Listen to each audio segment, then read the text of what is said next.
At the center of the world, monsters dwell on the white snowfield.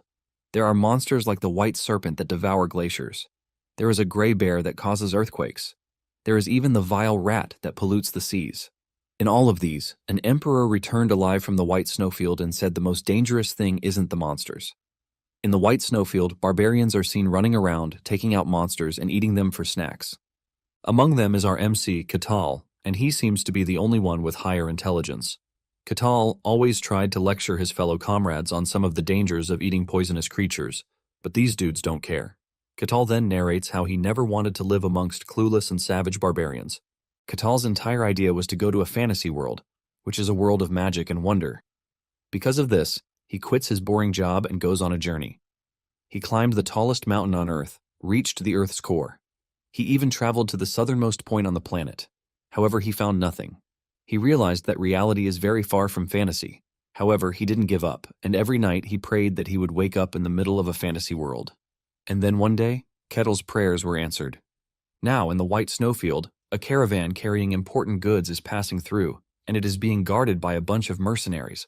The mercenaries are hit with so much cold that some of them start to complain that the risk isn't worth the reward. Sitting in one of the couches is Melina of the house Akasha, and she is accompanied by her butler. The butler asks Melina how she is feeling, and she assures the butler that she is fine while the mercenaries outside are complaining of the cold. The butler talks trash about the mercenaries, but Melina tells him not to since they are the only ones willing to risk guarding them through the supposedly dangerous white snowfield. The butler then asks Melina if she knows what resides in the snowfield, and she says monsters. The legends once talked about an emperor who wanted to control the whole world, and he also wanted to conquer the white snowfield. Because of this, he led every strong fighter and soldier he had into the snowfield. A few years after this, his empire comes crashing down since its ruler is nowhere to be found. Later on, the emperor returned, but all of his soldiers were gone. He looked really old, and he spoke from a place of horror. The emperor came out with the popular saying that the most dangerous thing in the snowfield is not the monsters, but the barbarians that reside there. The butler believes that this is nothing but a legend. However, Melina begs to differ since the emperor's words carried weight, and most of the creatures that he described were later discovered. However, no one has ever claimed to see a barbarian except for the emperor. Suddenly, the carriage comes to a halt. The mercenaries spot something in the distance, but it doesn't seem clear to them yet. The captain of the mercenaries tells his soldiers to prepare themselves in anticipation. Just then, the unidentified object moves closer to them, and the image of a towering giant man appears right in front of them. His face looked scary, and he finally opened his mouth to talk. It turns out to be our MC, and he reveals that he got tired of the other barbarians, which is why he came for a stroll. Kettle is surprised to have run into outsiders in the snowfield, and he attributes it to luck.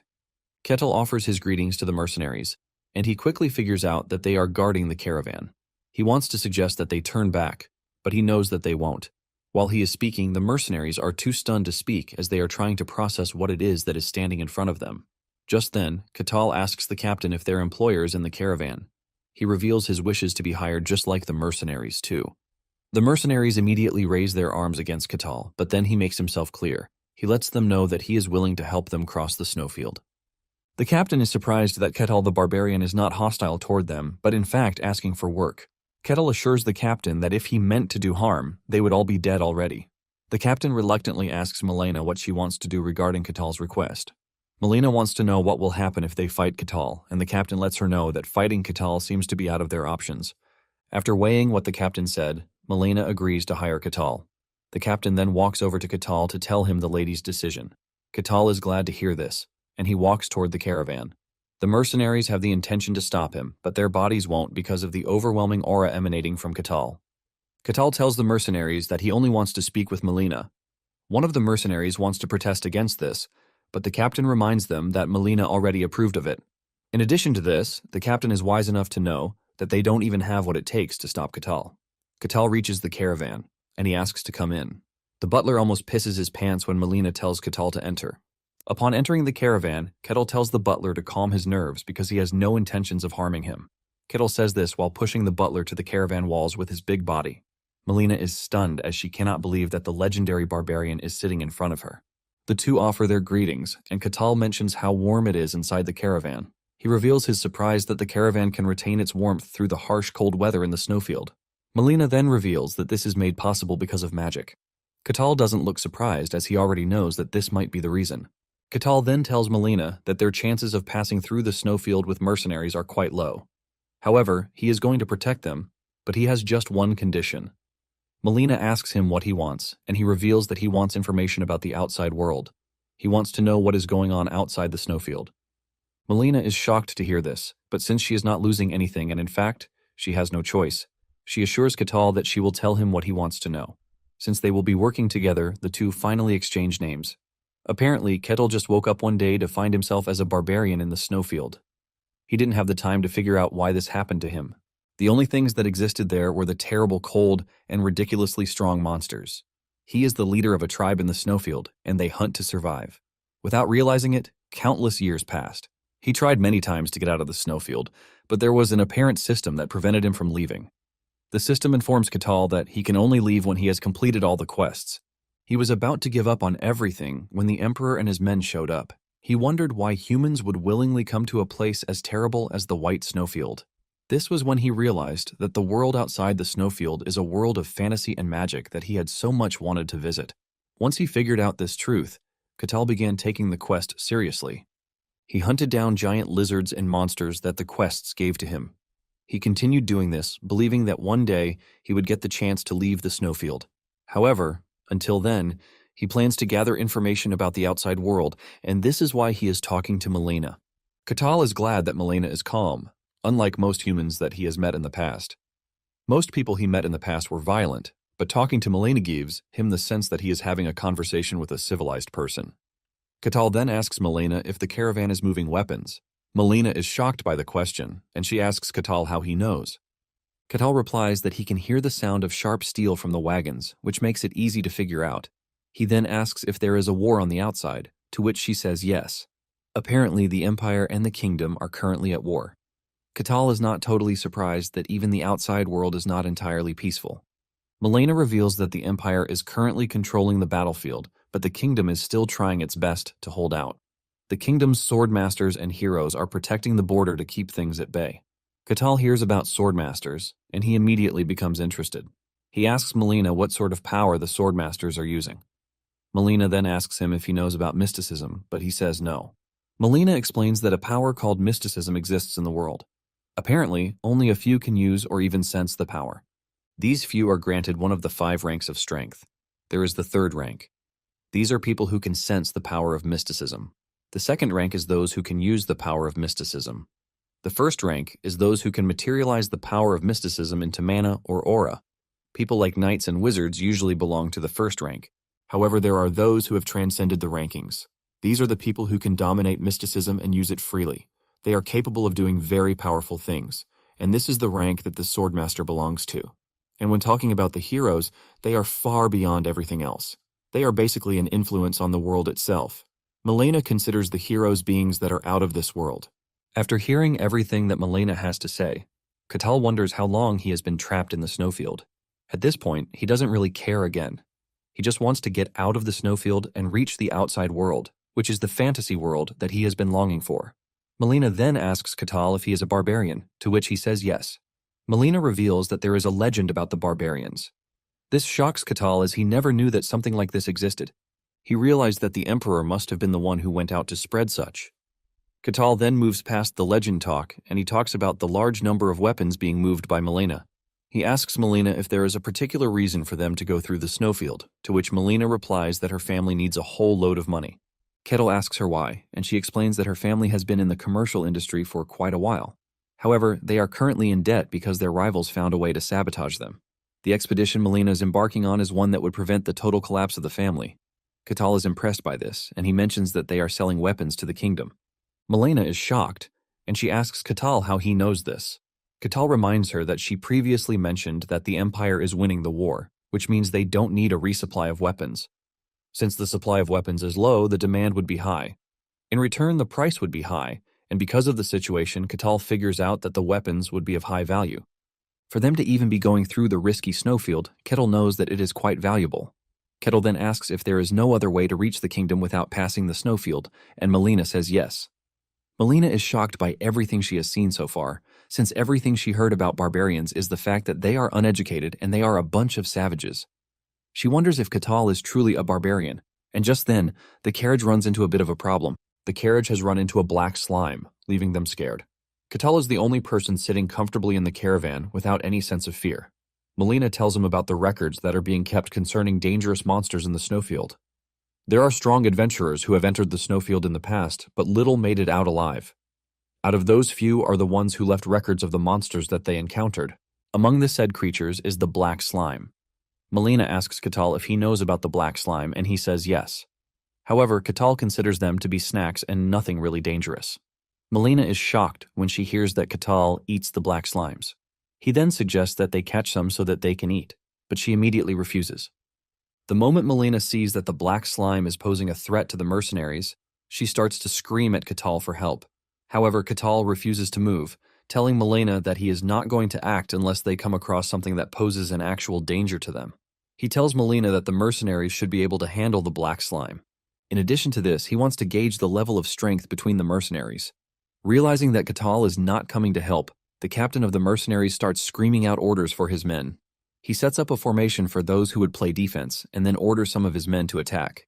They manage to hit the black slime, but it doesn't do much damage. The captain has a bit of experience under his belt, and he tells his men to scatter and coordinate themselves since the black slime can only move in straight lines. The mercenaries follow the instructions of their captain, and in a coordinated attack, they are able to hurt the black slime. The mercenaries refuse to back down and only keep the attack going. The captain tells his men to attack the slime and try to look for its core.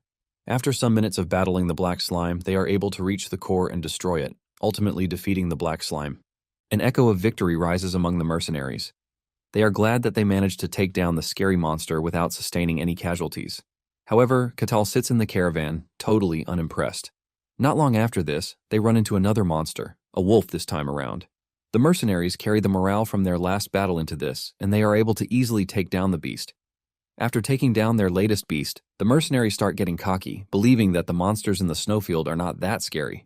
However, the captain tells his men not to let down their guard since they have not even made it halfway through the snowfield.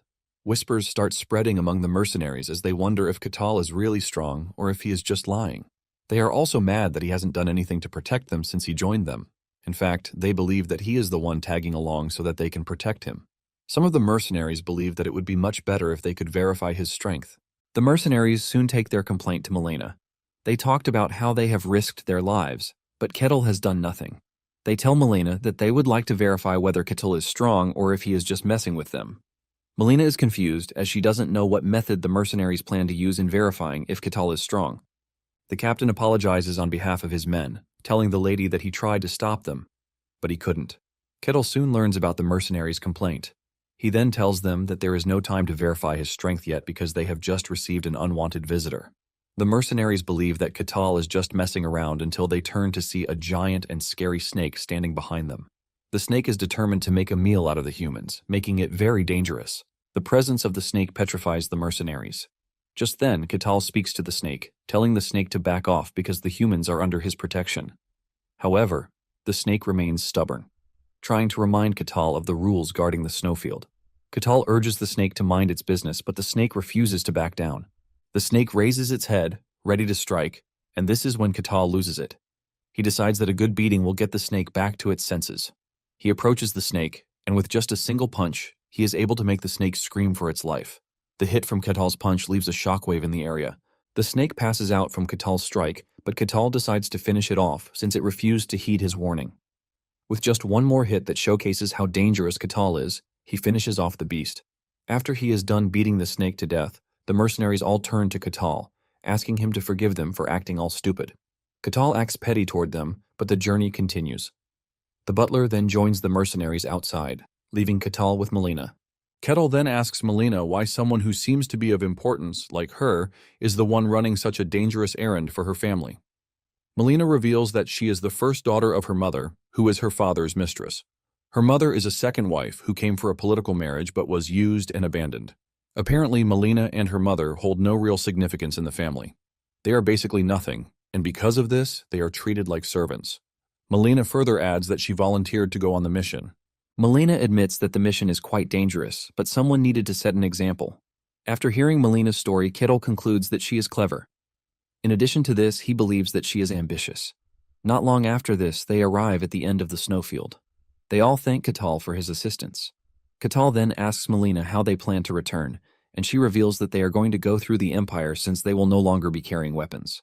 Melina then asks Catal why he called her a clever and ambitious person. Catal tells the lady that this is exactly what he means. Since her family is losing their status and they are in debt, Catal figures out that Melina is using the opportunity to be her family's savior. Even though she is the daughter of the second wife, the people will obviously trust and follow her. Catal has been able to piece together that Melina is trying to seize real power in the family. After hearing everything Catal has to say, Melina confesses that he is not wrong. Melina is shocked at how a barbarian like Catal is so clever. It dawns on Melina that having Catal by her side would actually mean a lot. Melina then offers Catal the chance to follow her out of the snowfield, but Catal declines the offer, telling Melina that he still has some things that he needs to sort out. Melina is disappointed, but she decides to give Catal her family's crest. She tells him to look for the Akasha family if he ever decides to come outside and show them the treasure. Catal gladly accepts the gift and hopes that they all meet again someday. Melina and her entourage ride off, and Catal returns to the snowfield to take on the quests given to him. 5 years later, Catal finally meets all the conditions set, and he completes the quest. The system informs him that he can finally leave the snowfield. With excitement, Catal takes his first step out of the snowfield into the fantasy world that he has always wanted to visit. Catal steps into the woods, and he takes in all the scents of animals, flowers, trees, and other things made of nature that he didn't have when he was in the snowfield. Catal takes one last look at the snowfield, and he declares that he is never coming back to it. He is finally in the fantasy world that he dreamed of, which he never thought he would reach. Even though everything went wrong from the start, Catal doesn't mind. He has made it to the fantasy world, and he is ready to enjoy himself. He is looking forward to seeing swords, magic, dragons, and elves. He looks further into the forest and feels human presence coming from there. Catal assumes that he is close to a village, and he excitedly walks in that direction. As he approaches the location, he is stuck between what sort of greeting he should go with. Not being able to come to a decision, Catal decides that he is just going to act like a gentleman. Meanwhile, the presence that Catal felt was a bunch of elves finally settling into the environment. An elf elder tells his people to unpack their things and get ready to make the area their home. One of the elves asks the elder if the area is really safe for them, and the elder says yes. He reveals that they are in an extremely remote area that humans rarely come to. This is because the snowfield is close to them, and the elders assure the elves that they have nothing to worry about when it comes to the snowfield. There have not been any reports of anything coming out of the snowfield in thousands of years, so he assures them that they are safe. To be safer, they have set up a barrier around the area. It is a concealment spell that hides the presence of the elves and makes the place look like an ordinary forest. The elder elf reveals that they spent months putting together while following ancient elven magic that they managed to recover. He is confident that no outsider will be able to reach them as long as the barrier holds. However, in a rare case that monsters come attacking, the elder elf is confident that the elf queen will take care of the problem really easily since she is pretty powerful. At the same time, Catal is walking toward the settlement, and he accidentally cuts through the barrier without even realizing it. He continues walking until he runs into an elf child who wandered away from the settlement. Catal is immediately blown away just by the sight of an elf. He considers himself a lucky person since elves are considered to be a rare race. Just then, the elven child also notices the towering image standing above her. Catal waves his hand to the kid, but she immediately passes out in fear. Catal picks up the girl and decides to return her to the village. Catal is confident that the elves will welcome him with open arms since they are considered to be a peaceful race. Catal arrives at the village only to receive a hostile welcome. The elves are thrown into disarray as they wonder how Catal broke through the barrier. Even the elven elder is surprised to see a human, since the entire area is supposed to be forbidden for humans. The elves soon figure out that Catal has caused a crack in the barrier. The elves start to pee their pants because their queen is not home. She went to scout the area. Catal tries telling the elves that he is not their enemy, but none of them is ready to hear what he has to say. The elves believe that Catal and other humans have come to attack them just like they always do. Catal finally realizes that the elves see him as a kidnapper. He plans to clear the misunderstanding, and to do this, he returns the elven kid he is carrying in his hand. The child turns back to look at Catal, and she only sees the same scary image from before. She runs toward her people in tears. Catal then speaks to the elves, pointing out that he has returned the child, which shows that he is not their enemy.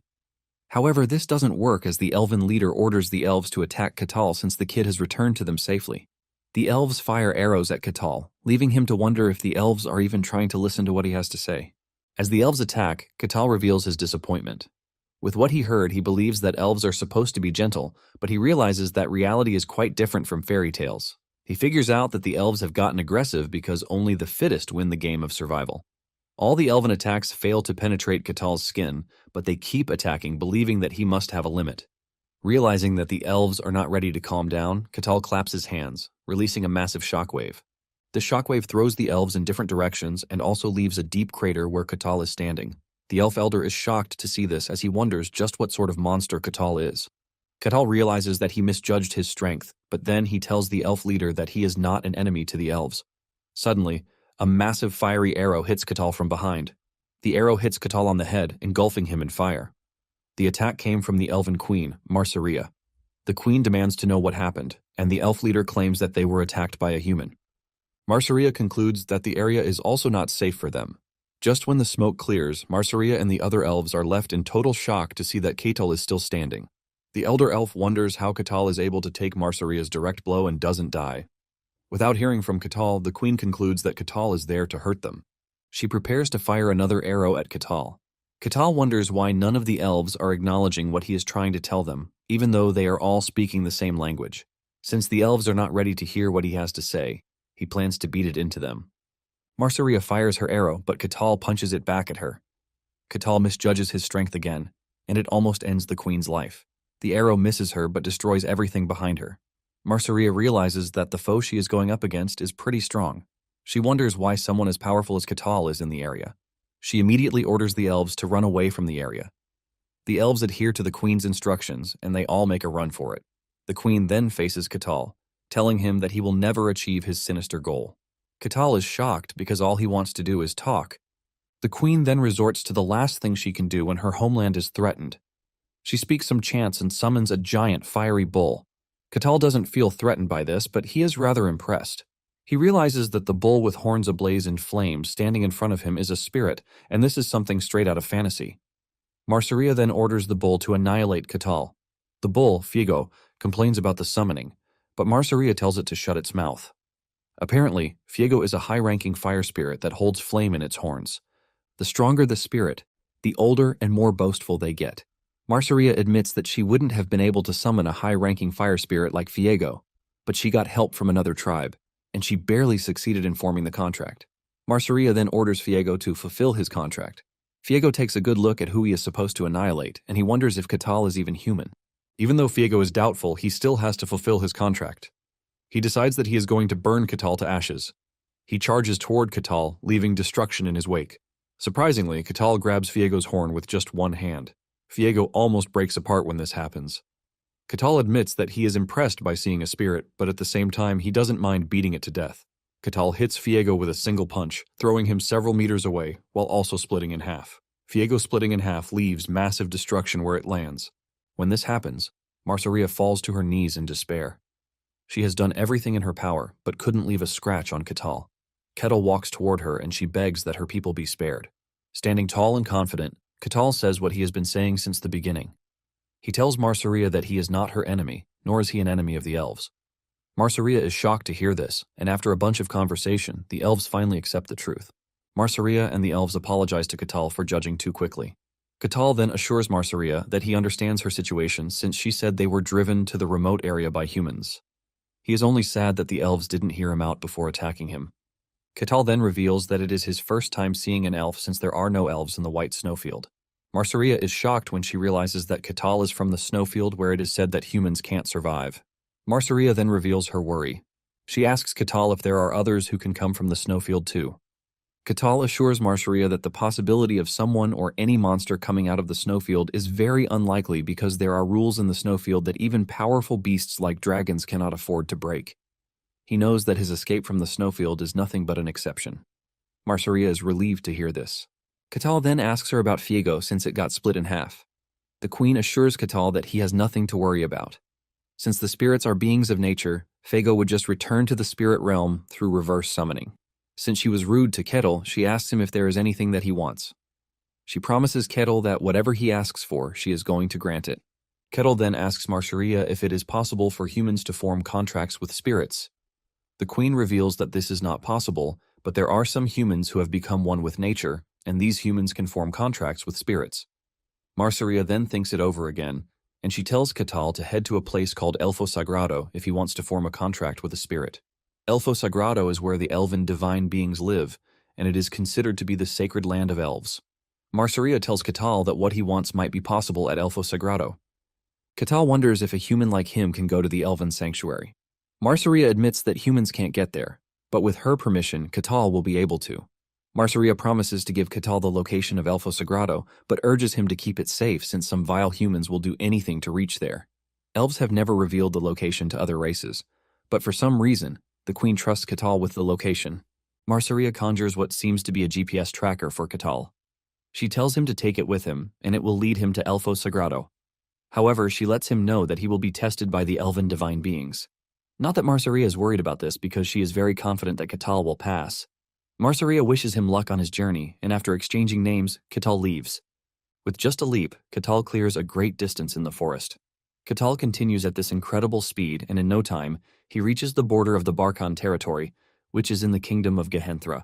The guards sense that something is approaching, causing them to panic. When Catal finally emerges from the forest, the guards are left in absolute disbelief. With a calm and happy face, Catal offers his greetings to the guards. The guards are still stunned, and it soon dawns on them that the dude standing in front of them is a barbarian.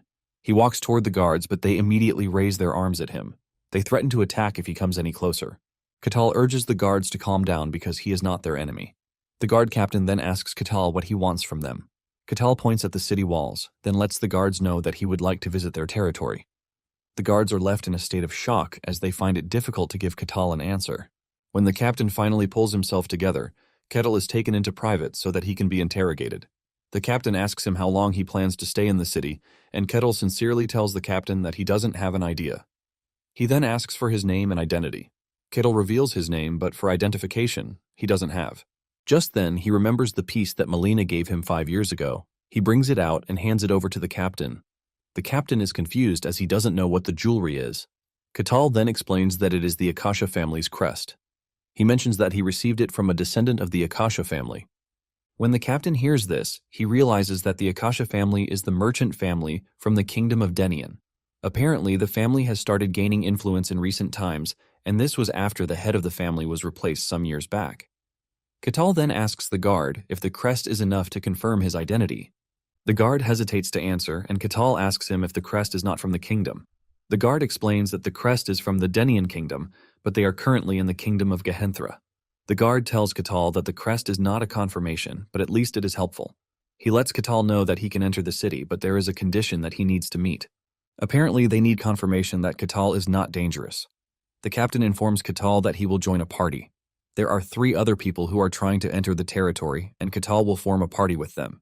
Catal and his party will then clear the dungeon, which is close to the territory. Without hesitation, Catal accepts the condition. The guard then mentions that Catal would have to tell them everything that happened while clearing the dungeon. Catal immediately figures out the captain's game plan.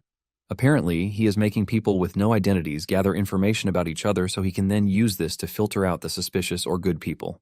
Catal is impressed with the guard's way of doing things. The captain asks Catal if he is truly a barbarian, to which he says yes. The captain then stops the conversation and suggests that they get going. Meanwhile, the other 3 guys are in the waiting room. There is the self-proclaimed holy knight, Tyrannus. There is also the thief, Kasan. These 2 seem to have a beef of unknown origin with each other. They continue insulting each other and are even about to fight before the 3rd member of the group steps in. She is a priest of Colossia, and her name is Hayes. The trio is waiting for the 4th member of the party, and they all hope that the last person is normal. Just then, the guard announces the arrival of the 4th person. The door opens, and the giant Catal enters the room. The atmosphere in the room immediately changes with the trio left in shock. Catal breaks the silence in the room as he addresses the group. The trio still finds it hard to say anything as they all wonder if Catal is even human because of how big he is and the amount of pressure coming from his body. The captain leaves, closes the door behind him, and tells the group that he will be back after they are done with introductions. Catal is the first to get down to introductions, leaving the others no choice but to follow suit. Catal is interested in Tyrannus, who claims that he is a holy knight. Catal asks him if he can use holy power, and Tyrannus manages to lie his way out of the situation. When Hayes introduces herself, she reveals that she is serving Colossia, the god of lies and deception. Hayes is not really proud to reveal her profession since the god she is serving is not really popular with the people and for obvious reasons. Moments later, the captain returns to the room, telling the group to prepare themselves. The party members are led to the entrance of the dungeon. The dungeon is a 3-floor dungeon, and the monsters in the dungeon are the undead. Their goal is to clear the dungeon and find the emblem. Before they enter the dungeon, Kasan decides to take the leader and create a formation for them to follow. He tells Katal and Tyrannus that they will be the ones to stay up front while he checks for traps, and for Hayes, she's going to be behind them, providing support for them. After laying down his plan, everyone believes that it is all right, and they all decide to follow it. With this, the party enters the dungeon. Upon entering, they notice how dark the dungeon is. Kasan observes the area but finds no traces of traps. He is surprised that the dungeon looks suspiciously ordinary. Just then, they run into bones scattered all over the floor. Kasan immediately stops their advance, pointing out that the bone fragments are monsters. He reveals that the bones will rise into skeletons and attack if they go any closer. Kasan then figures out that the dungeon wasn't for checking the party's sincerity, but it was there to get rid of any suspicious outsiders trying to enter the territory. Katal immediately becomes interested in the skeletons. Kasan further explains that the skeletons are dangerous monsters because they can continue moving even after they have lost their limbs. In addition to this, their defense is quite strong since they are made of bones. Kasan points out that the dungeon is more dangerous than he anticipated. He orders Hayes to get her divine powers read. He also tells Tyrannus to get his shield up, and he urges Katal to also be ready. Kasan continues with his plan. He tells the group that he is going to aim for openings once the fight begins. Since skeleton bodies move even when they have been broken down, he suggests that they aim for the neck. Because of how tough the skeletons are, Kasan says they will have to hit them multiple times. Katal acknowledges all of Kasan's plans and commends him for being a good leader. Just then, Katal walks toward the skeleton that has already come together. The skeleton is armed with a sword, and while Katal is staring at it in amusement, the others are preparing their battle weapons. Suddenly, Kettle slaps the skeleton, and it turns to dust. The other party members are horrified when they see this. As if he didn't do anything spectacular, Kettle turns back to look at his stunned teammates. He agrees with Kasan, saying the skeletons really do not move again once their head is gone. However, Kasan is too shocked to even say a word. What he meant was something else entirely. Skeletons are made of bone, and the skeleton's bones are also made from really hard and unusual material. A skilled swordsman will find it hard to cut down a skeleton in 2 strikes. In addition to this, the skeletons are strengthened by the dungeon's magic. Because of this, the only way to defeat a skeleton is to attack the neck multiple times, just like cutting down a tree. With what Kasan knows, it is basically impossible to blow off a skeleton's neck and turn it into powder. Kasan can easily see that Katal is strong, but he never thought it was up to the level he witnessed. Kasan starts to wonder if Katal is really human. Katal finally kicks some life into the room again when he suggests that they keep moving. In unison, the trio agrees, and they all follow Katal. When Kettle notices that they are rushing, he urges them not to rush, and they all obey as if he is their commander. With what they witnessed, they start praying that they don't die at Kettle's hands. Shortly afterward, they run into skeletons again. Kasan and the others are preparing to strike when Katal asks them for a favor.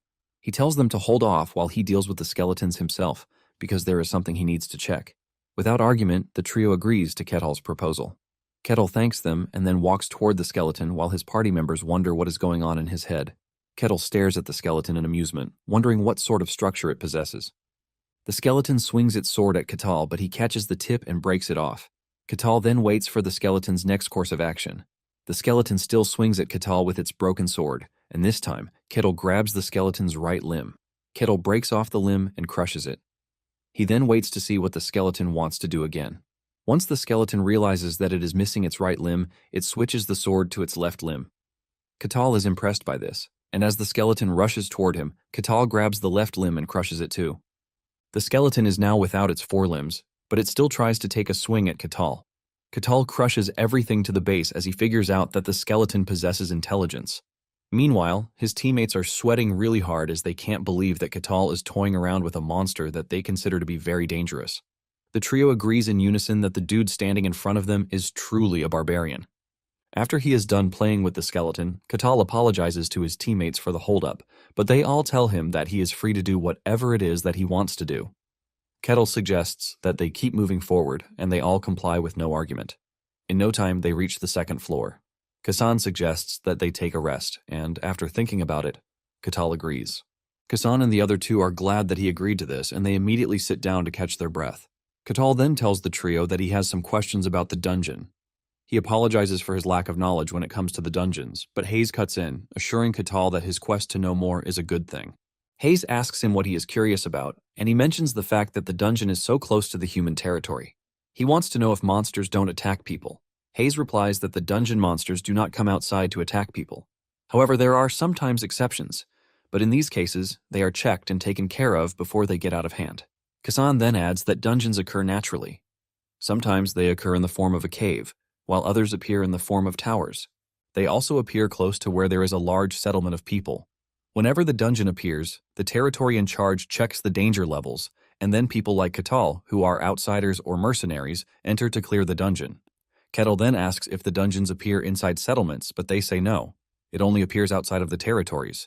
He also asks if there is a reward for clearing the dungeons, and they say yes. There is usually a boss on the last floor that, if defeated, gives loads of rewards. After hearing all of this, Kettle compares it to a game. Kasan hears him and asks him what he means by game, but lets Kasan know that he was just talking to himself. Kettle then asks one more question.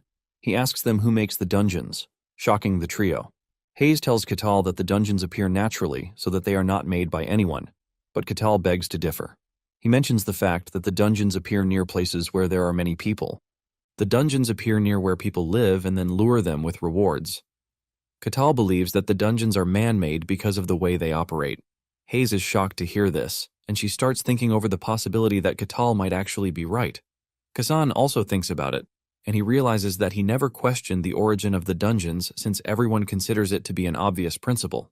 Kasan is shocked that a barbarian like Catal can appear and starts questioning what people like them have believed for years. Because of this, Kasan concludes that Catal is not a normal barbarian. Minutes later, Catal suggests that they keep moving, believing that they have all had enough rest. None of them can disagree with this as they immediately start moving. Not long after this, they find a treasure chest, which is one of the rewards in the dungeon. Kasan mentions that they are free to take it if they can unlock the chest. Kasan then has an internal monologue with himself, talking about how hard it is to unlock a chest of that level. With the type of chest that he is looking at, he believes that it is going to take a thief of high expertise to unlock. Kasan concludes in his head that they would have to give up on the treasure chest. Just then, Catal asks him to unlock it. Kasan is shocked when he hears this, reminding Catal that they are staring at a treasure chest. Catal replies that he is not blind, and since Kasan is a thief, it is his job to unlock it. Kasan knows that Catal is right, but there is a problem.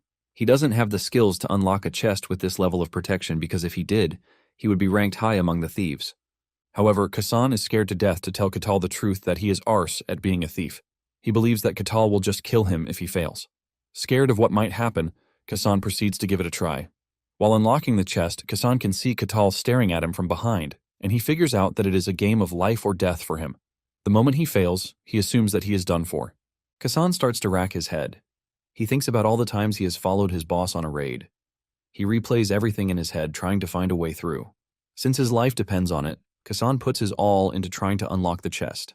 After some minutes of working on the chest, Kasan finally unlocks it, and he couldn't be happier or relieved. Every member of the party is impressed with Hayes talking about how only skilled thieves unlock the treasure chests. She is glad that she got to see it in person. Kettle also praises Kasan, telling him that he did a good job. To Kasan, he is in shock because he should not have been able to unlock the chest, but it turns out that he was always able to do it since his survival depended on it. Kasan then realizes that he has not been maxing out his potential all this time. Kettle then asks his party members how much they think the value of the chest is. Hayes reveals that the contents of the chest are enough to feed a family for at least a month while living luxuriously. Catal then tells Kasan to arrange the valuables, to which he quickly responds. While gathering the loot, Kasan's instinct as a thief wants to kick in, but hearing Catal's voice brings him back to reality. Shortly afterward, they run into a bunch of skeletons. Since there are 4 skeletons, Catal tells his teammates that he is going to handle 3 of the skeletons while leaving one to them. The trio accepts the task, and it dawns on them that they are about to get into a real fight. Kasan watches as the skeletons assemble themselves, and it creeps him out. The skeletons come charging at them, and the party members prepare to engage. They take on one of the skeletons while Catal holds down the other 3 so that they won't interfere in the fight. He watches as the trio fight the last skeleton. The trio uses coordinated attacks against the skeleton, trying to take it down. While they are fighting the one skeleton, Catal has casually crushed the other 3 without even realizing it. However, he is glad that he is witnessing how a proper party should move. He stands back to enjoy the fight between the skeleton and his party members. The trio soon realizes that Catal is testing them. It dawns on them that showing any sign of weakness means that they get to die. The fear of death pushes the trio to their limit, and after several attempts, they finally take down the skeleton. Judging from the fight he just watched, Catal realizes that the mercenaries who came through the snowfield 5 years ago are pretty decent fighters. The trio advances into the dungeon and soon gets to the 3rd floor where the skeleton monsters increase. However, the party had no issue going through since they had Catal leading the charge. Finally, they reach the deepest chambers of the dungeon where the final boss resides. They are met with a skeleton knight, and this shocks the party members. Fear grips them because a skeleton knight is a high-level boss and shouldn't be in such a dungeon. Catal asks if the skeleton knight is stronger than the ones they have fought, and they tell him yes. Hayes knows that only a warrior at a knight's level can stand a chance against a skeleton knight.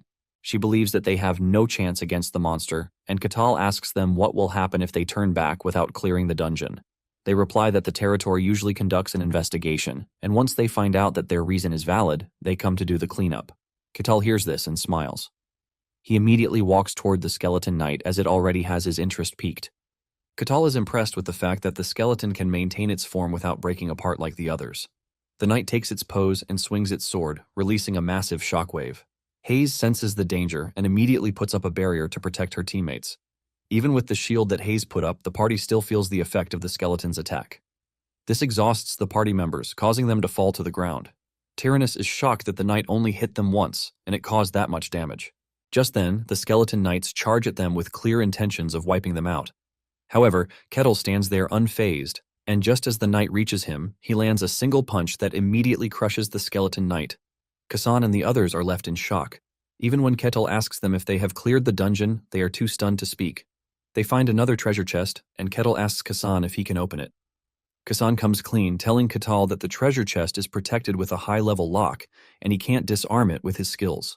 Kassan suggests that they ignore the treasure chest, but he hasn't finished his statement when Catal crushes the chest with his fist. Once again, the party members are left in disbelief. Catal then tells Kassan to clean up the treasures.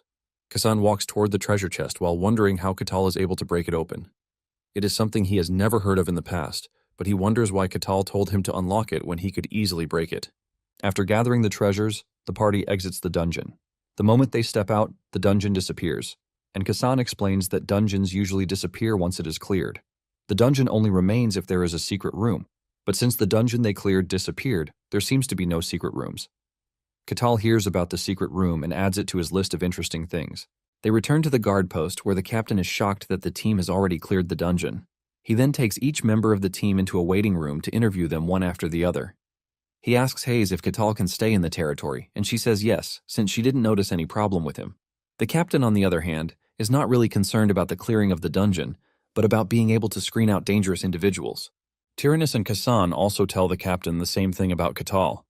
When Catal is asked about his party members, he praises them, talking about how they each contributed to the success of the mission. The captain is shocked at this because random party members who have entered the dungeon in the past don't end up praising each other. After looking at all the information, the captain tells them that they are free to enter the territory. He hands them each a permit, telling them that they will be expelled if they ever cause trouble. In addition to this, they are given a reward for clearing the dungeon. He urges them to divide the reward among themselves. Kettle thanks the captain for the reward, and he turns to his party members, telling them that they are going to divide the reward equally.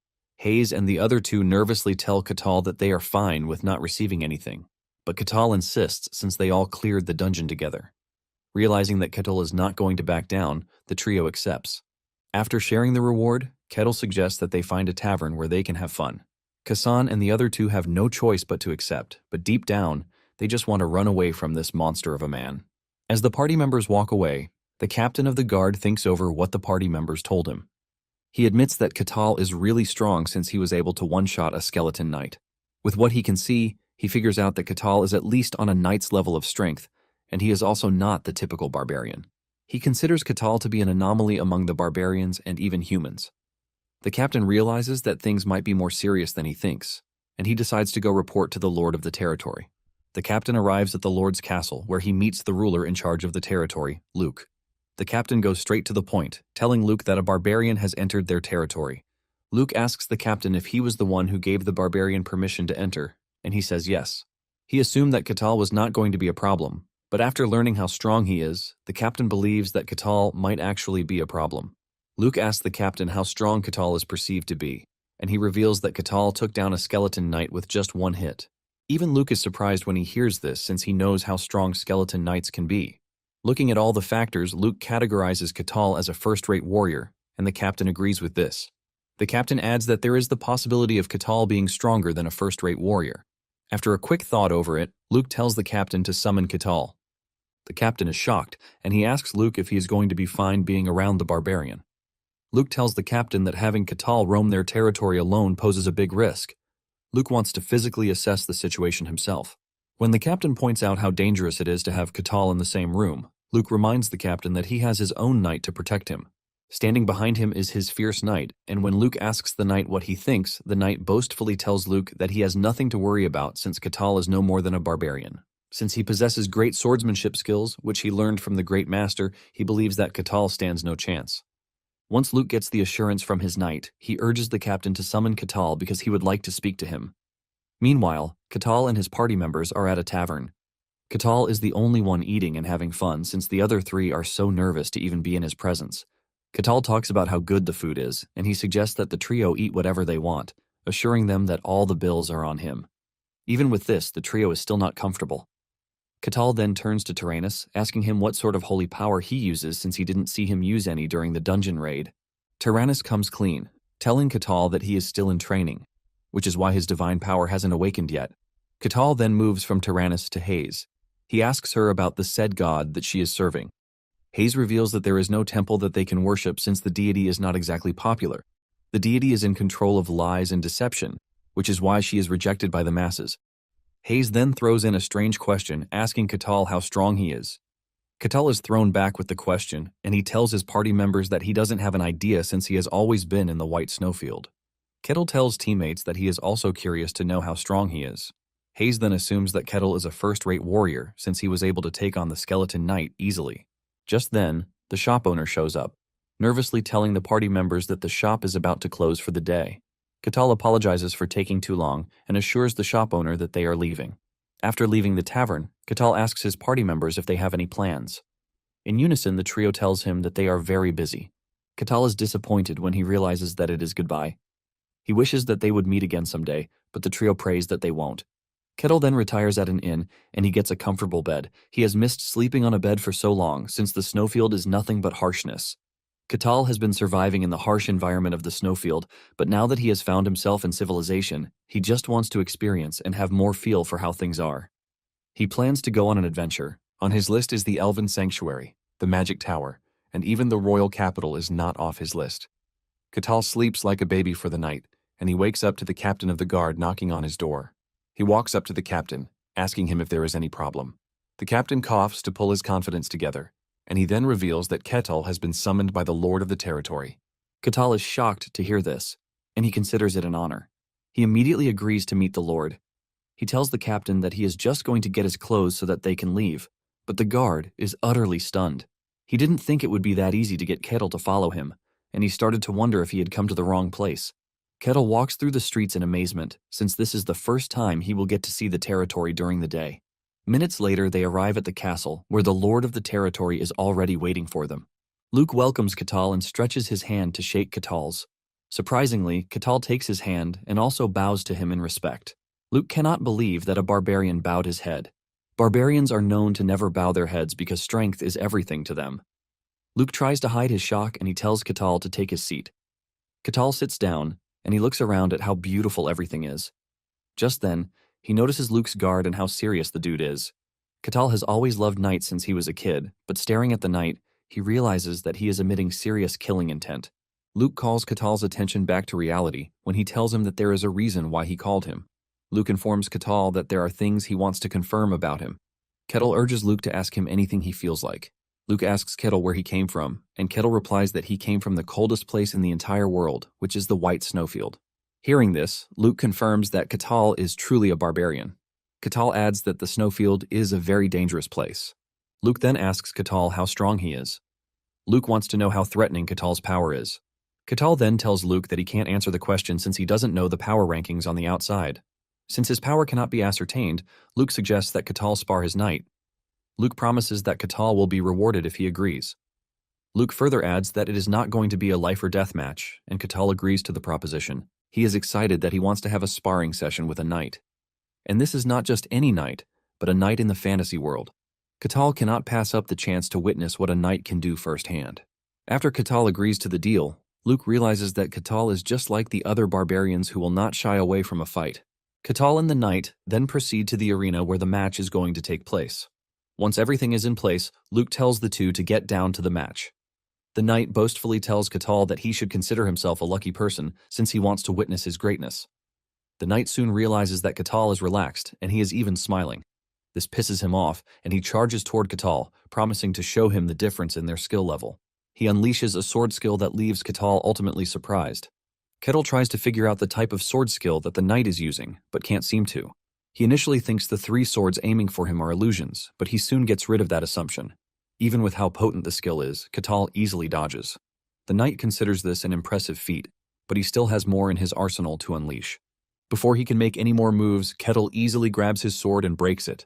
The knight is still trying to figure out what amazing power he just witnessed when he is grabbed by Catal. Catal punches him in the chest, shattering his armor and throwing him into the wall. With just a strike, Catal knocks Luke's best knight out of commission, leaving Luke himself stunned. Luke is left to wonder just how strong Catal can be. Catal turns to look at him and he asks if the duel is over, to which he says yes. Luke concludes that Catal's power is easily at a superhuman level since he was able to easily take down a high-level knight. However, he is left to wonder just how strong Catal is since he wasn't even trying. Without a doubt, he knows Catal has what it takes to tip the balance of the world. Realizing how dire the situation is, Luke believes that it is time to inform one of the very people that he knows who has gained the title of Swordsmaster. Speaking of the devil, the said Swordsmaster shows up in Luke's chambers. The Swordmaster is a respectable and feared old man named Cain. Cain takes an interest in what Luke has to say, and he demands further explanation. Luke stands up to greet the Swordsmaster out of respect, and he humbly welcomes him even though he invited him on such notice. Luke then takes Cain to the room where the defeated knight is recovering. The knight apologizes to Luke for messing up, but Cain enters the room, telling the knight not to apologize, as he is to be blamed for everything. He believes that he didn't teach his disciple too well, which is why he lost to an unknown barbarian. Luke takes a better look at the knight and realizes that he didn't sustain any wounds on his chest, even though his armor was completely shattered. Luke then realizes that Catal must have shown restraint so as not to kill the knight. Cain also assesses the situation, and he reveals that Catal is not just a mindless barbarian. He believes that Catal has control over his strength, and he is even precise with it. Cain informs Luke that Catal has surpassed the level of a knight, and he is easily at a superhuman level. Luke then asks Cain how he perceives Catal. Cain admits that Catal might be super strong, but he is confident that there is no way Catal can reach him since he is a swordsmaster. Cain further looks at the knight's injuries and realizes that Catal can't use aura, but he is able to wield such crazy power. He considers this an impossible method with ordinary means, and he assumes that it is the way of the barbarians. Luke then tells Cain that Catal came from the snowfield. Hearing this, Cain thinks Catal is a heteromorph, but he soon trashes the thought. Cain says Catal wouldn't have shown consideration for humans if he were a heteromorph. However, he wonders why a barbarian emerged from the snowfield, and he also questions the timing of everything. Luke realizes that Cain is worried, and he asks him if there is anything wrong. Obviously, there is something wrong, but Cain tells Luke that he will hear of it later. Cain assures Luke that it is not something he needs to worry about in the meantime. He then asks Luke if Catal is still in the territory, and he says yes. Cain then decides to take it upon himself to confirm how strong Catal is. Catal is also given the promised reward for the duel. Luke also tells Catal that he is free to do as he wishes in the territory. Catal reveals that he doesn't have a plan laid out yet, but he would like to have an identity. He knows that entering dungeons in other territories can be an issue if he doesn't have an official identity. The captain of the guard then lets him know that Catal can get someone of high status to vouch for his identity. The other way he can get around this is to become a mercenary. Once he builds up his achievements as a mercenary, he will be recognized by the guild, and his identity will be acknowledged. The captain then reveals that Catal will be treated as a mere errand boy unless he raises his level as a mercenary. The captain assumes that Catal will go with the method of getting a sponsor to vouch for his identity, but Catal shocks him when he picks the option to be a mercenary. Since mercenaries fight monsters and take on other dangerous jobs, Catal is highly interested. He asks the captain where he can go to become a mercenary, and he points him to the mercenary guild. Mercenaries might sound cool on the outside, but they are basically the lowest on the status level. They often die in dangerous dungeons, and they are even subjected to dirty jobs. Because of this, the bottom tier of the mercenary society is always filthy and messy. At the mercenary guild hall, two mercenaries are seen fighting each other while their counterparts are watching. No one tries to separate them, and they are even betting on who is going to win in the end. The attendant, Rosa, is also complaining about how they have been receiving trash recruits. Among the said recruits are Tyrannus and Hayes. Rosa wishes that a handsome knight would just appear out of nowhere to come and register. Rosa's prayers are answered, but instead of a royal princess, Catal is the one who entered the guild. Catal's presence in the hall is immediately felt by everyone, and even the two dumbasses fighting are forced to stop their beef. Catal confidently walks up to Rosa, telling her that he would like to become a mercenary. Rosa is trembling as she faces Catal. She manages to ask Catal why he wants to become a mercenary, and he reveals that he wants to become one so he can get an official status. Rosa lets him know that he is going to need loads of achievements to move up, and Catal assures the assistant that he is fine with that. Rosa asks for his age and name. Catal only gives his name since he has no idea how old he is. Rosa fills in the details, and she decides to go with an approximate age for Kettle. After this, Rosa presents Kettle with his mercenary badge, telling him not to lose it. Without wasting time, Kettle immediately asks to see the requests available since he would like to start immediately. Catal is shocked when Rosa brings out a list of F-rank requests for him. They are low requests like gathering of herbs, basement cleaning, night patrol, and a few. Rosa explains to him that he needs to take on F-rank requests and work his way up. Rosa is trembling while saying this, as she expects Catal to lash out, but to her surprise, Catal just picks one of the tasks. He tells Rosa that he would like to pick the herb gathering task. Kettle asks Rosa where he is going to get the herb, and she lets him know that he will have to go outside the village. She shows Kettle an image of the herb he is expected to gather. Kettle collects the image and excitedly heads out to complete his task. Rosa is shocked at how chill Kettle is. Catal arrives at the location where he is going to find the herbs. He realizes that they are herbs for treating injuries. Without grumbling or complaints, Catal happily gathers the herbs. He soon returns to the guild an hour later with a bag full of herbs.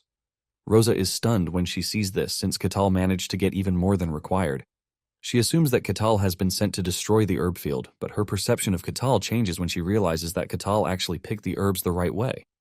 Catal didn't pull the herbs from the roots just like other mercenaries would do. Rosa thanks Catal for his hard work and then gives him a silver coin as payment for his work. Catal stares at the silver coin, which is not enough to buy a decent meal, but instead of getting mad, he is actually happy because this is his first hard-earned money. Catal smiles, and it is written all over his face that he is pleased. Catal tells Rosa that he is satisfied, and he asks to take on another task. Rosa is shocked that Catal is happy with the reward he got, which is the least thing that she expected. Since the day is still young, Catal wants to complete as many tasks as he can. Rosa had believed that Catal was normal, but with this she starts crying that Catal is just like other weird mercenaries that she has been recruiting. Catal continues taking on menial tasks, clearing the lists bit by bit. She visits a woman to help clean her warehouse. The woman is shocked by Catal's arrival, but Catal ignores her fear and gets down to business. After helping the woman, he jumps on the next task, which is street sweeping. Without hesitation, he picked up a broom and started sweeping. Meanwhile, he is being watched by Kane, who wonders why Catal is doing menial jobs. He knows Catal is pretty strong, and just by revealing his power, he can make a good living for himself. He can even change the power scaling of a kingdom, but he's doing menial tasks instead. Kane is even more surprised because Catal is doing the job with passion. After the day's job, Catal receives his pay, which is 15 silver coins. Catal happily accepts the reward, assuring Rosa that he will be back the next day to complete more tasks. The following day, Catal notices that everyone has their eyes on him. Even kids cry just by looking at Catal. Kettle then heads to the library. He enters, and as usual, the receptionist is stunned. He asks to read, and the attendant provides him with books that will interest him. Kane is tailing him, but he is being careful not to get noticed by Catal. He hides behind a shelf to figure out what Catal is doing, and he wonders why a barbarian known to be crude and savage is reading books. Catal picks up some history books, where he finds out that the Empire won the battle 5 years ago. Since then, the Empire has become dominant and has taken over the kingdom of Barkan as a vassal state. There are still some kingdoms to be conquered, but the Empire seems to be moving at a great pace to take over the world. After he is done looking into history, he decides to learn more about the fantasies of that world. The world possesses the dwarven tunnels, which are overflowing with expensive ones. There is also Pisarapia, the fairy village. Lagameria is the sky city home to the Celestials. He also learns in the book that Elfo Sagrado belongs to the elves, but no one has been able to find it. It is just as Marsaria told him, but now he possesses the ability to go if he wants to. Just then, he realizes that there are other places like the White Snowfield. These are the demonic realms, and they don't entertain human presence. These realms are filled with very scary creatures, but 5 of these realms are the vast ones. One of them is the silent forest that dyes everything in stillness. There is the abyss that drags the world into evil. There is also the deep sea, but this place is strange enough for primates to still breathe. And there is the bottomless hole where nothing exists. Then there is the White Snowfield. Beings living in the demonic realms are regarded as the others. They are very strange and powerful, but humans are lucky that they can't cross over. Catal is surprised to learn about this. He knows the White Snowfield on itself is very large, and to think there are other places like it blows his mind. After gathering all the info that he can, Catal stands up to leave. He thanks the receptionist, who deep down is just glad that Catal is finally leaving. Catal heads back to the guild to ask Rosa if there are any assignments for the day. Rosa is happy to present him with the assignment sheet for the day. Meanwhile, Kane is still watching Catal, and he now sees him as a strange person. Kane decides that the best way to know more about Catal will be to meet him in person. Later that evening, Catal is on his way home when he is ambushed by Kane. Catal doesn't look surprised since he knows that Kane has been tailing him all day. On the other hand, Kane is shocked to his bones since he hid his presence with aura, which is supposed to make him invincible. Kane is left to wonder how Catal noticed him since people with the best instincts are not even supposed to catch a wind of him. Catal asks Kane what he wants from him, and before Kane can even talk, Catal jumps to the conclusion that the old man is a bandit. Catal waits a moment, but when he doesn't get a response from Kane, he cements the idea that Kane is a bandit. Kane subtly speaks out, telling Catal that he is not a bandit, and he wonders if Catal will back down if he learns that he is a swordsmaster. However, Catal is already fixated on the fact that Kane is a bandit who needs to be taken in.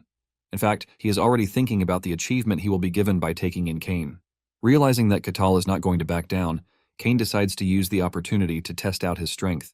Kane prepares to engage Kettle, but suddenly, Kettle vanishes and appears behind him. Kettle tries to grab Kane, but in the last second, Kane manages to move. Kettle smiles, acknowledging the fact that Kane is fast. On the other hand, Kane is terrified since he almost got caught. He knows that Catal would have caught him if he had moved a bit slower. However, he is more shocked that Catal is not using aura, but he is still extremely fast. Kane decides that he is no longer going to test Catal, but is going to go all out against him. Kane charges at Catal, but before he even gets the chance to do anything, Catal easily grabs him. Kane tries to move but realizes that he is not just being grabbed, but the feeling he is getting is that he is thrown between rocks and can't move. Kane screams in pain while gnashing his teeth. He realizes that he can't even win in a contest of strength against Catal. Since it has come to this, Kane resorts to releasing his power. This sudden burst of force is enough for him to break free. Kettle still doesn't feel threatened but only smiles at the amazing technique that Kane used. He teases Kane, comparing him to a bandit and how they have somehow developed several techniques. Kane cannot believe that Catal is comparing his manifestation of mana to that of a bandit. Kane wonders how Catal is still standing since he just hit him with a massive force of mana that is enough to break through solid steel. Kane is blown away by the fact that there is no single scratch on Catal. At this point, Kane is worried since he has never seen anyone defend a mana attack with just their bare body. Catal, on the other hand, decides that it is time to finish their little play. Kane also prepares to draw his sword, but before he can, Catal reaches him and pushes back the sword with just a finger. This finally does it for Kane, as he cannot believe that Catal is stopping him from using his sword with just a finger. Kane is trying with his whole strength to pull the sword, but Catal is not even trying. Kane finally gives in, and Catal just grabs him like he is some baby. Catal is disappointed in how weak bandits are, not knowing that he just took down someone who is a swordsmaster. Well guys, that's the end of the video. If you like this video, comment part 2 in the comment section. Also subscribe to the channel, hit the bell, and like the video. Thank you for watching and see you next time again. Moments later, Kettle arrives at the security post, carrying Kane with him. The captain of the guards is shocked to see the Grandmaster being held like he is a baby. A lot is going through his head as he cannot ascertain if Kettle attacked the swordsmaster. He is totally blown away when Catal addresses Kane as a thief that he caught. Catal tells the captain that he is there to hand Kane over so he can increase his mercenary achievements. It starts to dawn on the captain what is currently happening. He realizes that the swordsmaster, who is at the top of the food chain, got himself captured by a barbarian. To make it even worse, Catal captured him in the worst possible way. The captain finally pulls himself together and he tells Catal that the person he is holding is not a thief. Catal still looks confused when the captain says this. He gets more confused when the captain bows his head to Cain, revealing that he is the only swordsmaster in the kingdom of Gehenthra. Catal still doesn't figure things out, as he believes that swordsmaster is a title given to a thief. Catal starts arguing with the captain, telling him that the person he is holding cannot be a swordsmaster since he attacked him to take his money. Meanwhile, Cain just remains silent as he is too embarrassed to even say anything. The captain and Catal continue arguing on whether the person Catal is holding is a wizard, using a spell to disguise himself. After a back and forth, Catal finally realizes that Cain is truly a swordsmaster. The captain then leaves to report the situation to Luke. Luke is ultimately shocked when he learns that Cain lost to Catal. Catal and Cain are now sitting in a room while trying to avoid eye contact because of their embarrassing moment together. Luke enters the room to find such an awkward sight. Luke expected Cain to take on Catal, but he never thought he would lose. Luke comes to the bitter realization that Catal is stronger than the swordsmaster. Luke tries to find comfort in the fact that Cain recently became a swordsmaster. He believes that Cain's rank is low among other superhumans, which is why he easily lost to Catal. However, he is still baffled by the fact that Catal could take on someone who is at the pinnacle of swordsmanship. Luke realizes that the two need some space to discuss, and he excuses himself from the room. Cain thinks about the whole thing and realizes how embarrassing it is for him.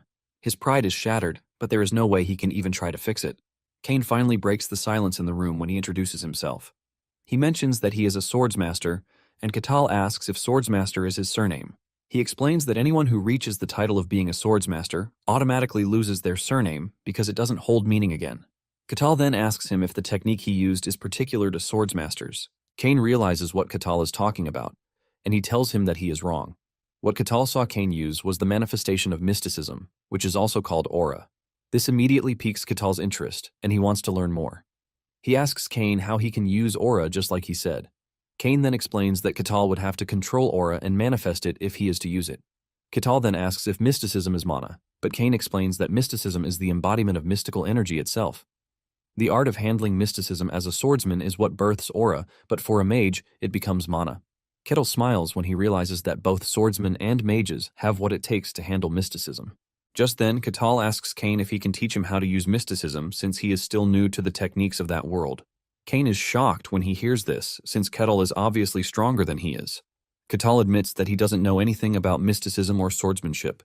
He is basically swinging his sword around with no skill. Cain hears this and tries to find solace in the fact that he didn't draw his sword when he fought Catal. He believed that he would have shown Catal how to properly wield a sword. Since he is trying to restore his shattered pride, Cain agrees to teach Catal how to properly wield a sword. Catal then mentions that he is weak because he can't use a sword. Cain cannot believe that Catal considers himself to be a weak person, but he goes with the flow, agreeing with what Catal said. Catal then continues by saying Cain would have had a better chance against him if he had allowed him to use his sword. He even believes that Cain would have won, but deep down, Cain knows that using his sword or not, he stands no chance against Catal's strength that he witnessed during their encounter together. However, he hopes to restore his pride by teaching Catal proper swordsmanship. Cain begins his lesson by telling Catal that his swordsmanship solely relies on illusion and reality. He asks Catal what he perceived when he fought his disciple, the knight. Catal reveals that the knight's sword strike split into 3, and each attack was real. Catal then figures out that Cain's style is one that focuses on technique and not brute strength. Cain affirms Catal's deductions, and he adds that swordsmanship is the art of merging the sword with aura to wield mysticism. Those who have reached the top of that art are called swordsmasters just like him. Since Catal is a newbie, and he might not understand everything he is saying in theory, Cain decides that a practical example will be the best way forward. Cain makes his stance and releases a sword slash imbued with his technique. The sword strike splits into 5 and damages the ground. Cain explains that the illusions might be fake, but his techniques make them real, which is something only his sword style can do. After seeing what Cain did and his technique, Catal tells the old man that he can also do it. As usual, Cain is shocked as he believes that Catal is talking nonsense. Cain has been working on his technique his entire life, and he is confident that Catal cannot just copy it from seeing it once. Catal realizes that Cain doesn't believe him, and he decides to show him instead.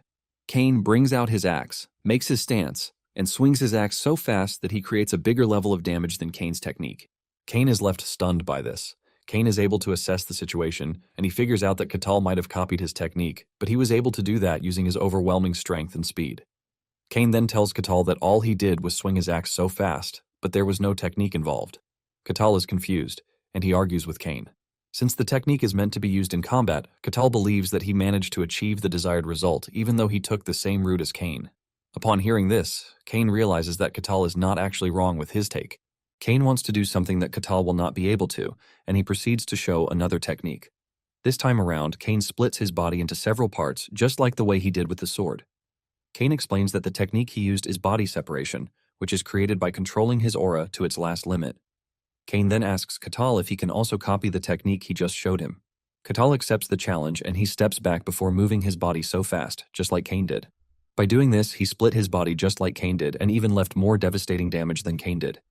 Cain is left in shambles, as he cannot believe that everything he worked for a lifetime was replicated in seconds. He falls to his knees in despair, and Catal teases him for being mentally fragile.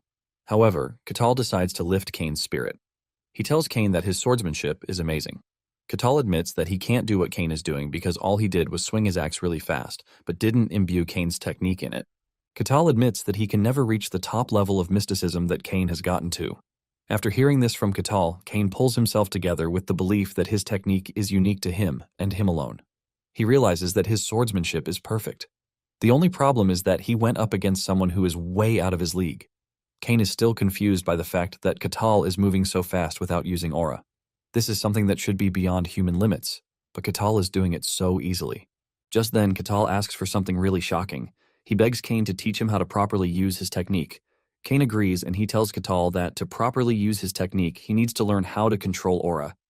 However, to do this, Catal will have to figure out how the mystery works. Cain says there is no mage or swordsman who can get to the top without having a good understanding of the mystery. However, there are a few exceptions, and these are those who believe in gods. Their belief helps them bypass this compulsory factor. Catal then figures out that divine power is different from other powers. Cain reveals that those with divine power get their powers directly from the gods. Cain further explains that mystery is the mysterious power within humans. However, it is up to humans on how they use it. Trying to explain what the mystery is, Cain reveals that there are 5 stages. The basic stage is the detection of mystery, which allows the sensing and realization of mystery. Catal then asks if everyone can feel the mystery, but Cain says no. The mystery can only be felt by gifted people. Those who are able to sense the mystery are called third-rate. Just like Melina explained to him 5 years ago, Cain explained again. Cain tells Catal that there are 5 levels, and these are the third-rate, second-rate, first-rate, superhuman, and hero levels. Cain then adds that the power gap between each level is significantly huge. Since Catal has no sense of mystery whatsoever, Cain wants them to start with the first stage, which is mystery detection.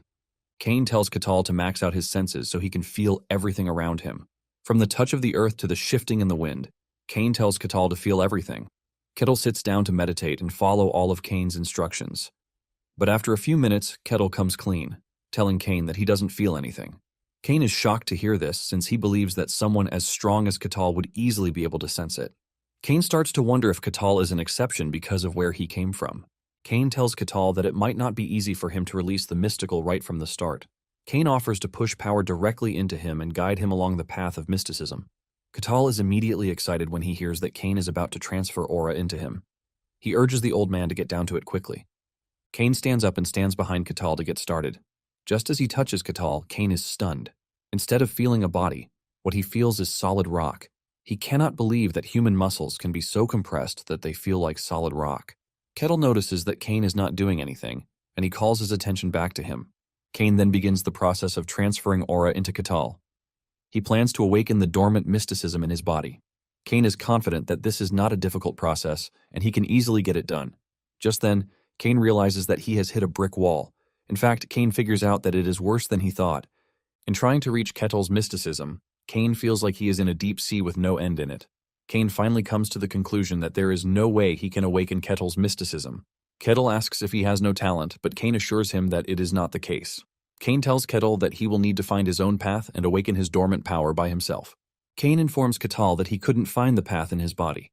Catal is worried that he cannot sense mysticism at all, but Cain lets him know that this is not the case. Cain tells Catal that he couldn't confirm the basis of mysticism in his body. Cain puts it into perspective for him, telling him that his body is exceptional. He tried filling it with aura, but it didn't reach anywhere.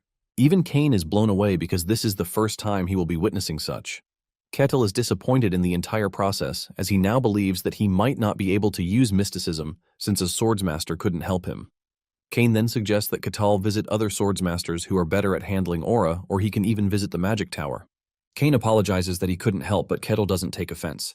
He assures Kane that he might not have gotten his desired result, but he was able to learn a lot from their time together. Kettle thanks Kane for his help, leaving Kane in a state of mystery. He wonders why Kettle is so different from the other barbarians that he has met in the past. Kane then tries to play his hand. He asks Kettle if he is interested in settling down in the kingdom. Kane tells Kettle that he would be given a title if he pledges loyalty to the kingdom. But without thinking twice, Kettle refuses the offer. He tells Kane that he is not interested in pledging his fealty to anything or anyone. Kettle basically wants to be a free bird so he can do whatever it is he wants. Kane knows how powerful Kettle is, and he wishes that he could get him to support the kingdom so that they can have a chance against the Empire. Kane reminds Kettle that he will be given a title, but Kettle sternly maintains his stance and Kane immediately backs off. Kettle then thanks Kane for his assistance, assuring him that he won't forget how he tried to help him. After their conversation, Kane walks through the hallway thinking about how foolish he is that he thought he could control Kettle into doing what he wants.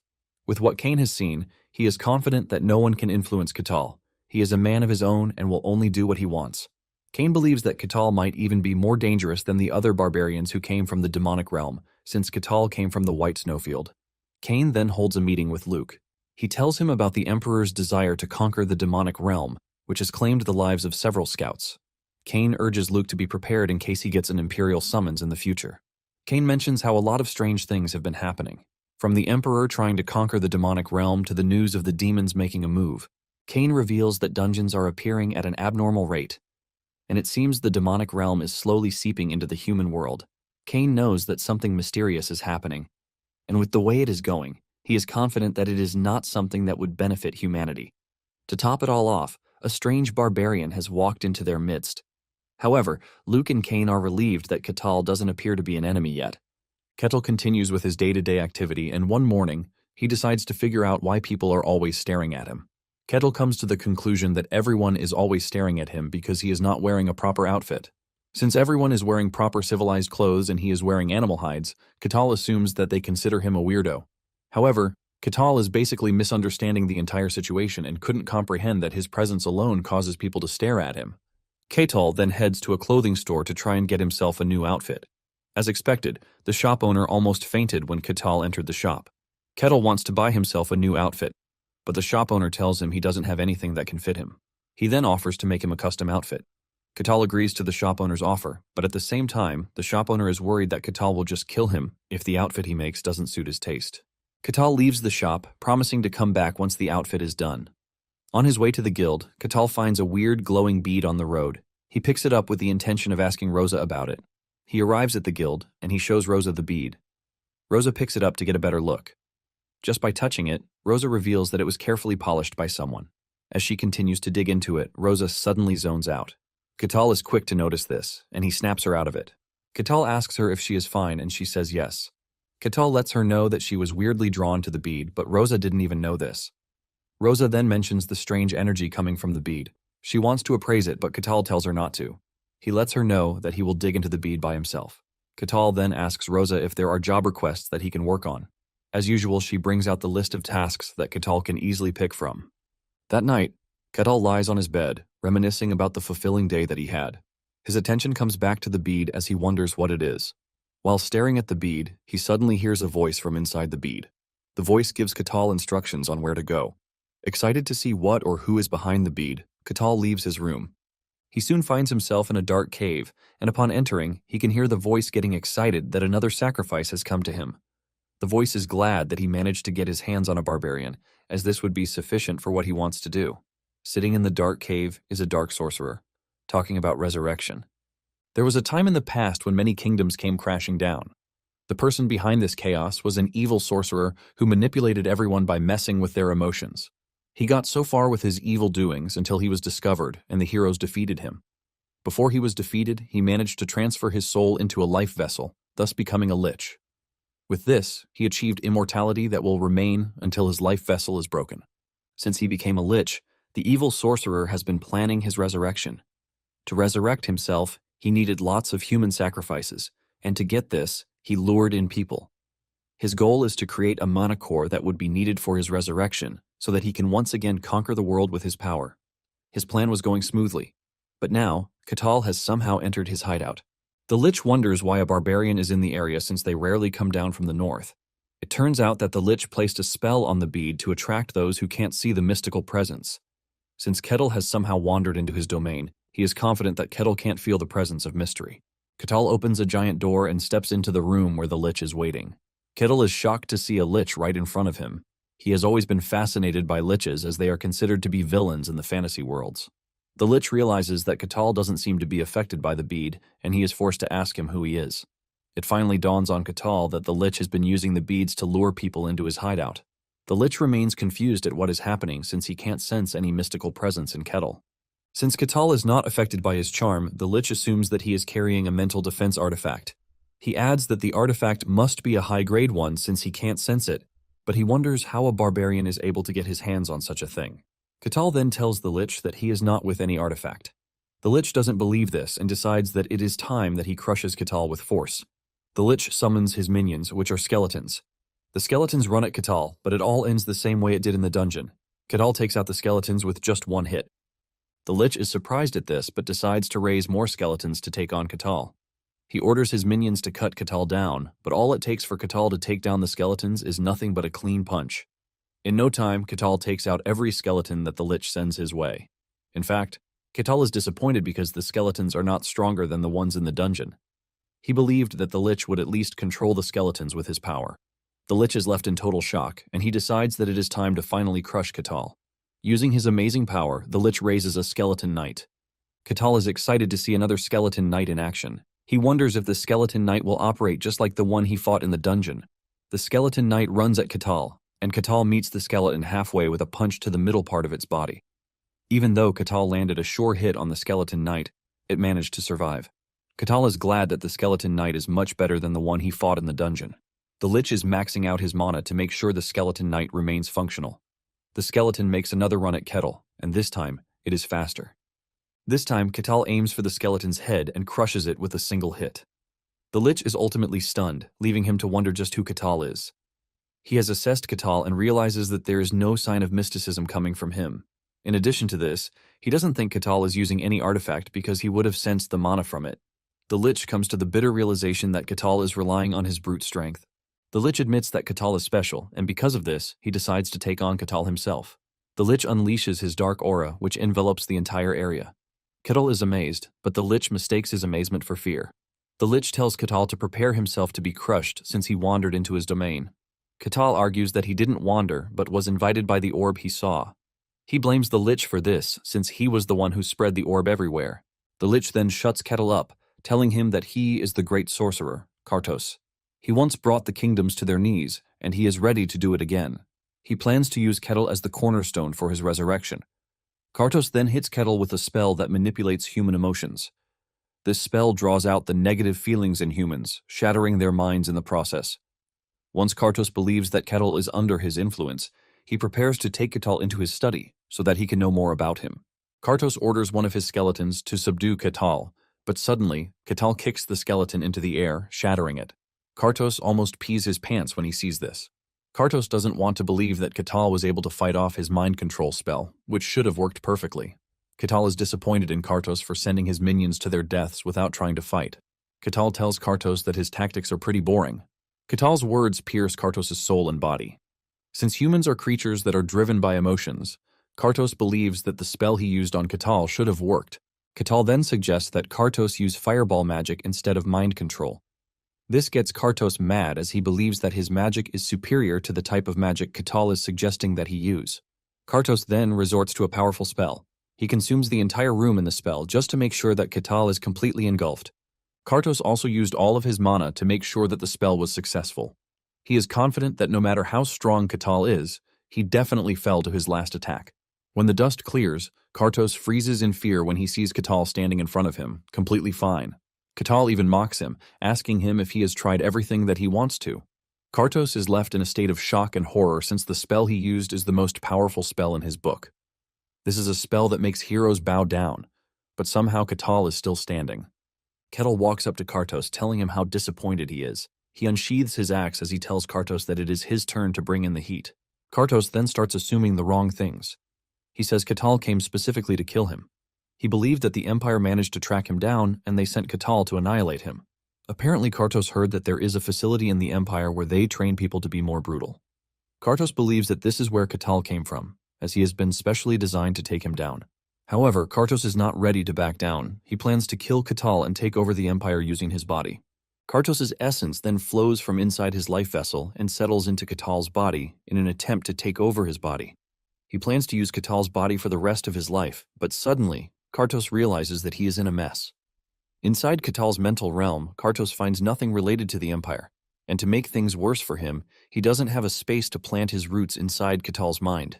Not being able to sustain himself inside Catal's mind, Kartos fades away. Kettle stands there confused and disappointed that Kartos didn't offer him more of a fight since he is supposed to be the final form of a mage. Kettle concludes that the liches in this fantasy world are not that impressive. Since he has defeated Kartos, Catal decides to pack the rewards in the room. He picks up Kartos' staff and he removes the gem from the staff. Catal plans to keep the gem to himself and not tell anyone. He also finds a jug that appears to be Kartos' life vessel. He plans to take it back to the guild so that Rosa can appraise it. After Catal is done gathering all the rewards in the room, he prepares to leave, but he keeps getting the idea that something is off. He decides to take a second look around the room, and this is when he discovers a secret chamber. He breaks through the barrier and enters the chamber. Inside the chamber are people who have been captured by Kartos. However, they all remained motionless, mute since Kartos' spell is in effect. Catal tries to get them to move, but his attempts fail. Since he doesn't know how to help them, he decides that he will return to the guild and inform them about his discovery. Moments later, Catal shows up at the guild, holding the rewards he found in Kartos' chamber. Rosa is excited to see Catal, as she is expecting him to request for tasks, but Catal reveals that something came up. Rosa becomes curious, and Kettle reveals that the situation that came up is about the orb that he found the day before. He explains everything to Rosa, who immediately doubts his story. Apparently, there are only 5 liches in the world, and she is not confused that one of them would choose to settle close to their territory. Since Rosa doesn't want to believe him, Catal shows him the life vessel he brought with him and suggests that she appraise it. Rosa appraises the life vessel, and it finally dawns on her that Catal is telling the truth. Catal explains further, telling Rosa that there are still people in Kartos' chambers. He lets her know that he couldn't help them, which is why he left them there. This is when it dawns on Rosa that there have been cases of missing persons lately, and they have not been able to find any of them. Rosa realizes that the situation is even more delicate than she thought. She immediately reaches out to the captain of the guard, who runs over on short notice. Catal assures the captain that there is nothing to worry about since he has taken care of the situation. The captain is horrified when he learns that Catal went up against the evil Kartos. Everyone knows Kartos as the magician who almost destroyed the world 100 years ago. He developed a spell that messes with emotion, and he used this to cause chaos everywhere. The captain cannot believe that Kartos somehow became a lich, but he is even more surprised when Catal says Kartos is not powerful. Catal also mentions that Kartos self-destructed, but didn't mention the part where he was trying to take over his mind, which is why he self-destructed. The captain wants a detailed explanation, but Catal says there is nothing more to say about it. After hearing everything Catal has to say, the captain heads to the Lord's castle to report to him. The captain explains everything to Luke and also includes the testimony of the already rescued victims from Kartos' chamber. Luke is worried that the Empire might dispatch investigators to check out the territory if they find out that a lich has settled in the territory. He is more worried that everything is going south when Cain is not available. Luke then decides to send a message to the kingdom.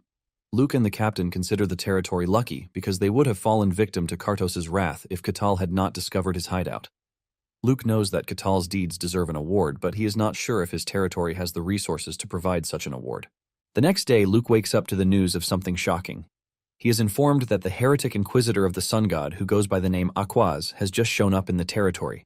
Luke is shocked to hear this. In panic, he starts to question why Aquaz is in the territory. Later that day, Luke meets with Aquaz. Aquaz thanks Luke for the hospitality even though she didn't inform him beforehand. Apparently, Aquaz is the youngest to hold the title of the Sun God Inquisitor. She took down 7 warlocks who made pacts with demons, and she by herself stopped a large-scale ritual from happening. She is currently the most formidable Inquisitor on the continent. To show how influential she is, even the Empire bows to the Sun God's order whenever she is present. She basically transcends every other rank on the continent, leaving Luke to wonder why someone of such status would come to his territory. Aquaz reveals that she heard some interesting things about the territory. Luke assures Aquaz that they have resolved the issue of the dungeon, and he uses this to figure out if she knows about the Lich or not. He is relieved when he realizes that Aquaz has no idea about the issue of the Lich. Luke then asks the Inquisitor why she is in the territory. Aquaz reveals that she is there to speak to Luke about the Oracle. However, she wants confirmation about the things happening in the territory before she divulges what the Oracle said. Luke then explained everything to Aquaz, including the presence of Catal in the territory. He also mentions the fact that Catal defeated the Lich who was Kartos. He shows Aquaz Kartos' life vessel as proof that he is not lying, and this is enough to get the lady's attention. Things are more serious than she anticipated, and he immediately demands to see Catal. Aquaz also learns from Luke that Catal is from the White Snowfield. She is surprised that something from the demon realm has suddenly decided to emerge into the human world. In addition to the fact that Catal defeated Kartos, Aquaz believes that she must have been sent to the territory because of Catal. Meanwhile, Catal is in his room, staring at the jewel he took from Kartos' chambers. He figures that it is some sort of artifact that uses magic, but he doesn't know much about it. He plans to ask any mage he finds about the artifact. Just then, the captain shows up at his door, telling him that Aquaz would like to see him at the church. Catal wastes no time getting himself ready. He joins the captain, and together they head to the church of the sun god. The captain leaves Catal at the entrance, telling him that someone will guide him once he enters the building. He enters and is welcomed by 3 sisters. They offer to take him to the room where Aquaz is waiting for him. Catal meets Aquaz and they get the introductions out of the way. Catal takes a good look at Aquaz and realizes that she is young but skilled. He smiles after making this deduction, and Aquaz notices, leaving her to wonder why Catal is smiling. Catal then asks the lady why she invited him. Aquaz reveals that she invited Catal because of his encounter with Kartos, the evil one. Aquaz doesn't seem to believe Catal's story, but Catal lets her know that he has no way of proving what he saw and encountered. Aquaz then suggests that they allow the sun god to observe their conversation. Catal is confused by what the lady meant, and she explains that any lie will trigger a negative reaction. Catal realizes that Aquaz is talking about a divine lie detector. Deep down, Aquaz believes that Catal will reject the proposition since this is the way of the barbarians. She then tells Catal that he is free to decline, but Catal shocks her when he reveals that he has no interest in declining. This is a chance for Catal to witness the power of a god, and he is not about to pass it up. He excitedly tells Aquaz that they should start with the process. Aquaz asks him if he is bothered about the suggestion, but he says no. Catal says he is going to get a chance to see a god watch over him, so it is a good deal for him. Catal assures Aquaz that he has nothing to hide and he hasn't told a single lie from the start. Once they are both in agreement, Aquaz proceeds. She recites a chant to invite the sun god to observe the conversation between her and Catal. A bright light appears from above, radiating upon Catal. Catal feels the god's presence from beyond the light, creating different emotions in him. When everything calms down, Aquaz is relieved that there was no negative reaction. She then tells Catal that the real conversation is about to begin while the sun god observes. She lets him know that all lies are forbidden, and Catal assures her that he is ready and on board. Well guys, that's the end of the video. If you like this video, comment part 2 in the comment section. Also subscribe to the channel, hit the bell, and like the video. Thank you for watching and see you next time again.